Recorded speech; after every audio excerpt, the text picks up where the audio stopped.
Вы смотрите «Актуальное интервью», в студии Надежда Саханская. Здравствуйте. Участников специальной военной операции и членов их семей поддерживает якутский филиал Государственного фонда «Защитники Отечества». В первую очередь помощь оказывается в трудоустройстве и социальном сопровождении. С какими итогами за прошлый год фонд вошел в новый 2026 и что планируется в этом году, поговорим с гостем студии Алексеем Александровым, руководителем филиала Государственного фонда «Защитники Отечества» в Республике Саха. Алексей Иванович, здравствуйте. Здравствуйте.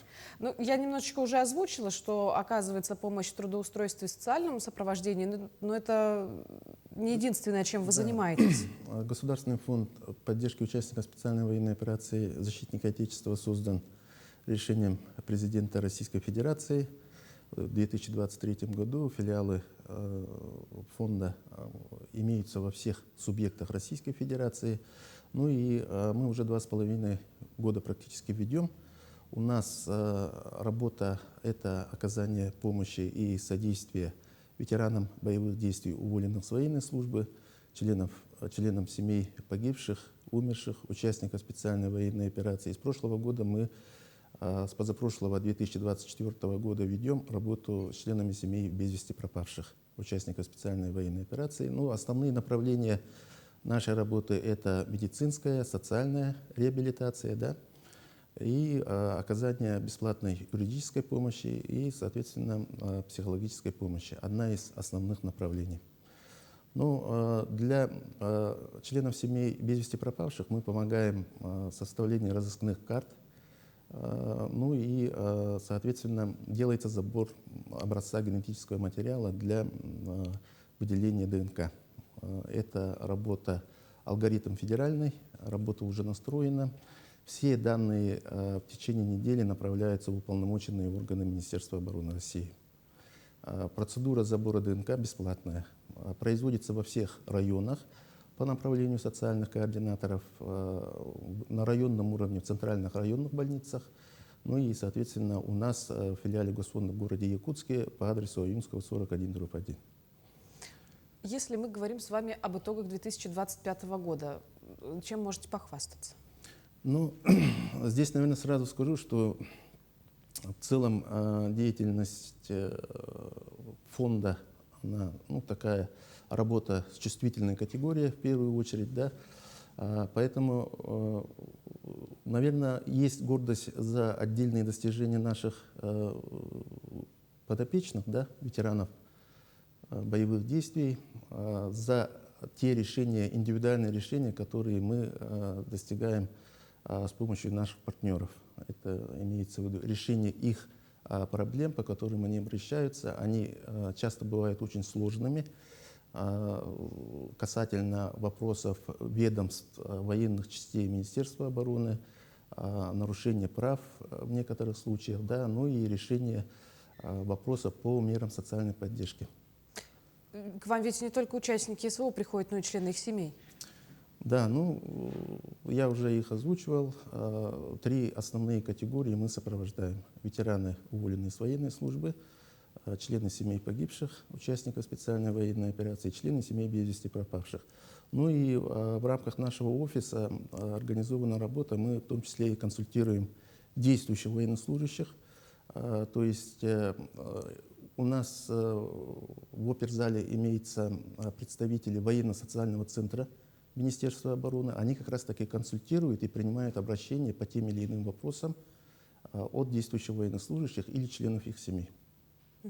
Алексей Иванович, а вот если ваш основной офис находится, он же все-таки в Якутске, вы же работаете еще и с районами республики, там как связь налажена? Мы представлены в 20 районах, то есть социальные координаторы работают в 20 районах республики. Штат социальных координаторов ежегодно усиливается. Если мы в 2023 году начинали от 30 социальных координаторов по всей республике, то практически на сегодня мы удвоили их численность. По республике сегодня работает 62 социальных координатора. А в тех районах, где мы не присутствуем, это в основном арктическая группа районов. Это, во-первых, связано с численностью участников специальной военной операции, в том числе, в первую очередь, по нашей целевой категории уволенных с военной службы.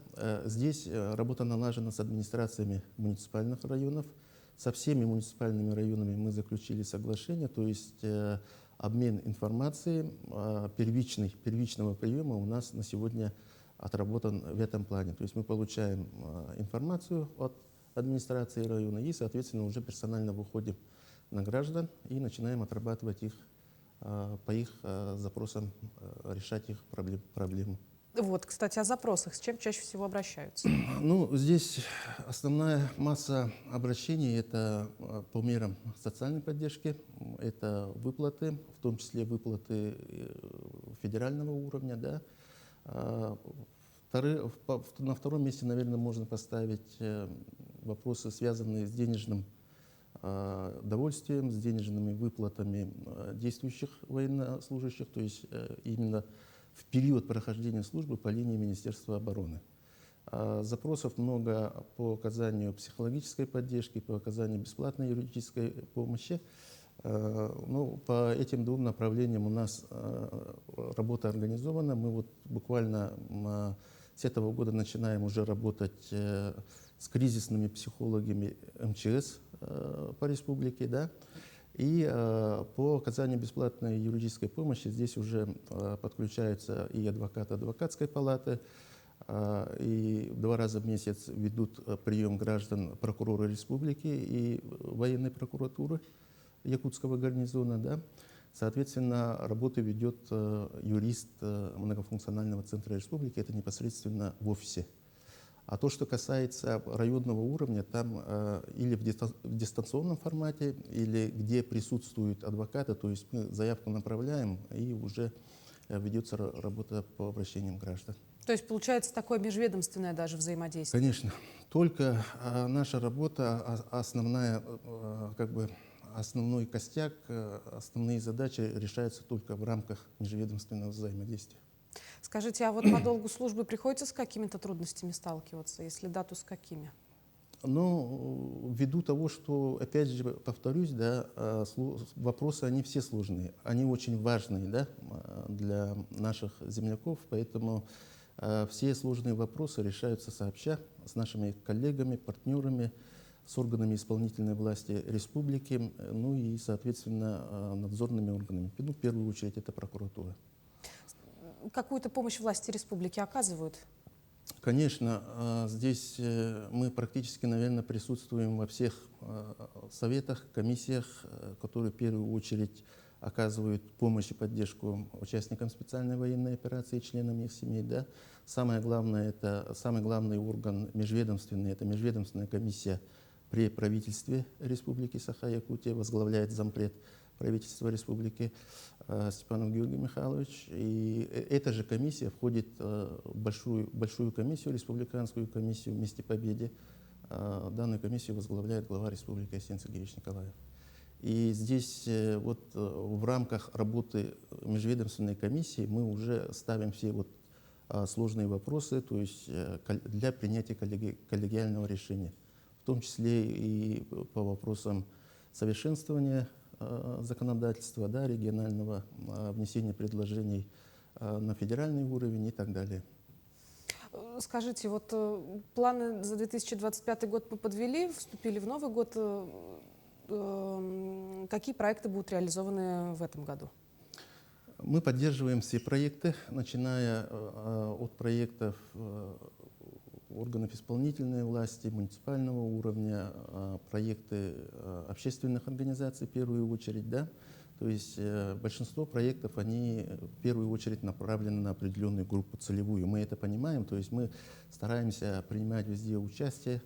Основными, наверное, можно выделить в первую очередь это вовлечение ветеранов боевых действий в спорт, физкультуру и спорт. Ну, здесь акцент делается на адаптивные виды спорта для наших ветеранов, которые имеют инвалидность, ну, ограниченные возможности здоровья. Да. Есть проекты патриотической направленности. Это с издательским домом «Аяр» мы 2 сборника уже издали, да, воспоминаний, рассказов.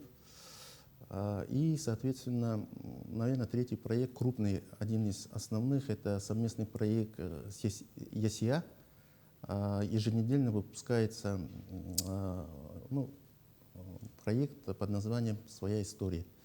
То есть это проект направлен на то, чтобы, во-первых, увековечить память наших героев, защитников Отечества, да, во-вторых, чтобы молодежь вот, видела, какие у нас среди нас есть герои.